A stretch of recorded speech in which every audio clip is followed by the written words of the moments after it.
নমস্কার বন্ধুরা, আজ আমরা বানাচ্ছি মটনটাকে আমরা সেদ্ধ করে নিয়েছি। হালকা মশলা নিয়েছি আমরা, রসুন পেস্ট আর আদা, কাঁচা লঙ্কা। আমরা ছাদে রান্না করছি, তোলা উনুনে, আর কাঠের জালে হবে রান্নাটা। আলুটাকে আমরা ভেজে নিচ্ছি। আলু আমাদের ভাজা হয়ে গেছে লাল লাল। এবারে আমরা তুলে নেব। আমরা দিয়ে দিলাম তেলের মধ্যে দারুচিনি আর এলাচ। এবারে পেঁয়াজ দেওয়া হচ্ছে। পেঁয়াজটা নরম হওয়ার জন্য আমরা দিচ্ছি লবণ।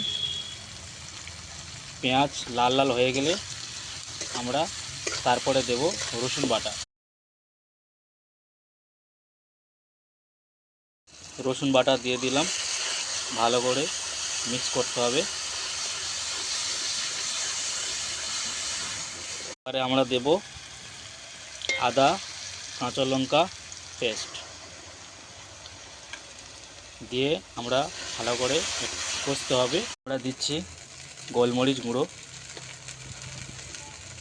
আর দিচ্ছি জিরে গুঁড়ো। আমাদের মশলা কষা হয়ে গেছে, দেখুন কি সুন্দর তেল ছেড়েছে, খুব দেখতে সুন্দর লাগছে। এবারে আমরা দেবো সেদ্ধ করা মটন। আমাদের কষা হয়ে গেছে, আর এর মধ্যে আমরা অল্প পরিমাণ লবণ দিয়েছিলাম স্বাদ মতন। এবারে দিচ্ছি আমরা ভেজে রাখা আলু। এই আলু মটন ভালোভাবে কষা হয়ে গেলে আমরা মাংস সেদ্ধ করা জল আমরা অ্যাড করছি, আর সামান্য জল আরও অ্যাড করছি। এবারে দিচ্ছি আমরা ভেজে রাখা আলু। এই আলু মটন ভালোভাবে কষা হয়ে গেলে আমরা মাংস সেদ্ধ করা জল আমরা অ্যাড করছি,